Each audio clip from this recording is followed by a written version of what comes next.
قانون اب ہر شہر میں، ہر دیہات میں، ہر محلے میں، ہر تحصیل میں، ہر سڑک پہ قانون چلتا ہوا اور امپلیمنٹ ہوتا ہوا نظر آئے گا انشاءاللہ تعالی۔ اب طاقتور جو ہے وہ صرف طاقتور نہیں ہے۔ پچھلے دنوں میرا بیٹا جنید مجھے بتا رہا تھا کہ وہ گھر کی طرف آ رہا تھا، اس کے ساتھ سیکیورٹی کی گاڑیاں تھیں، اور سیکیورٹی کی گاڑیوں کا اپنا پروٹوکول ہوتا ہے۔ تو کیونکہ ڈالا کلچر پہ میں نے کریک ڈاؤن کیا ہے، مجھے یہ بالکل پسند نہیں ہے، یہ شو آف اور یہ برانڈشنگ آف ویپنز اور شو آف پاور، مجھے یہ چیز بالکل پسند نہیں ہے،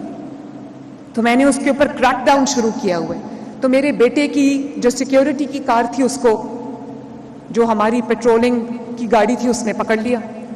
تو انہوں نے جب دیکھا کہ اگلی گاڑی میں جنید بیٹھا ہوا ہے تو ان کو پتا چلا، وہ جنید کے پاس آئے اور انہوں نے جنید کو کہا کہ جنید صاحب، ہمیں تو پتہ نہیں تھا کہ اس میں وزیر اعلیٰ کا بیٹا بیٹھا ہوا ہے، تو ہم آپ سے معافی مانگتے ہیں، سوری آپ کو روکا۔ تو مجھے اپنے بیٹے پر فخر ہوا، اس نے کہا کہ آپ نے اپنا کام کیا، اپنی ذمہ داری سر انجام دی، اپنی ڈیوٹی کو آپ نے نبھایا آپ نے، تو میں اس کے لیے آپ کو شاباش دیتا ہوں، آپ کریں میرا چالان۔ اور اس کے بعد لاہور میں نے جب پتہ کیا کہ وہ بچہ کون تھا، اس کا نام آئی تھنک شازیب تھا، تو میں نے D I G operations Faisal Kamran کو میں نے فون کیا، میں نے کہا مجھے میری شازیب سے بات کراؤ۔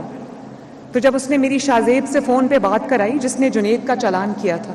تو میں نے اس کو کہا کہ بیٹا I am very very proud of you,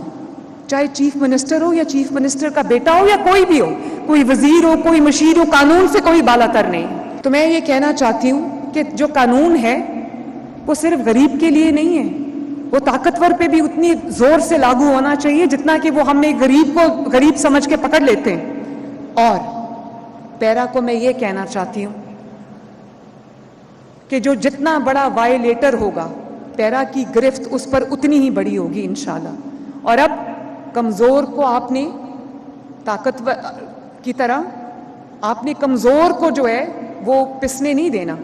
کمزور اب آپ کے ہوتے ہوئے تنہا نہیں ہونا چاہیے، اس کے ساتھ پیرا بھی کھڑی ہوگی، اس کے ساتھ پنجاب کھڑا ہوگا، اس کے ساتھ پوری ریاست کھڑی ہوگی انشاءاللہ تعالی۔ اور آج تک جو یہ وائلیشنز ہوتی ہیں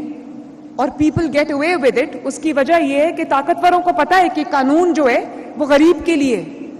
قانون جو ہے وہ کتابوں تک محدود ہے، اور اسی طرح کمزور کو یقین ہوتا ہے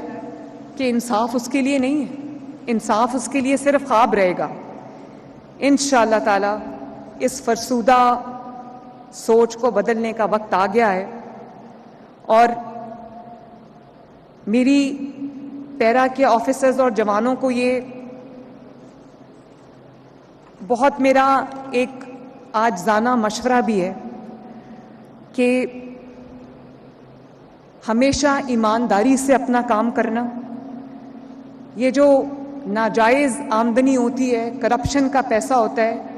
یہ آتا تو بہت تیزی کے ساتھ ہے، لیکن جب نکلتا ہے یا لگتا ہے تو یا بیماریوں پہ لگتا ہے یا نقصانات پہ لگتا ہے۔ تو جتنی بھی آمدنی ہے، حلال کی آمدنی ہے، اس میں دن رات محنت کر کے ترقی کرو، لیکن پیرا کا ہر جوان اور پیرا کا ہر آفیسر ایک ایماندار آفیسر ہونا چاہیے۔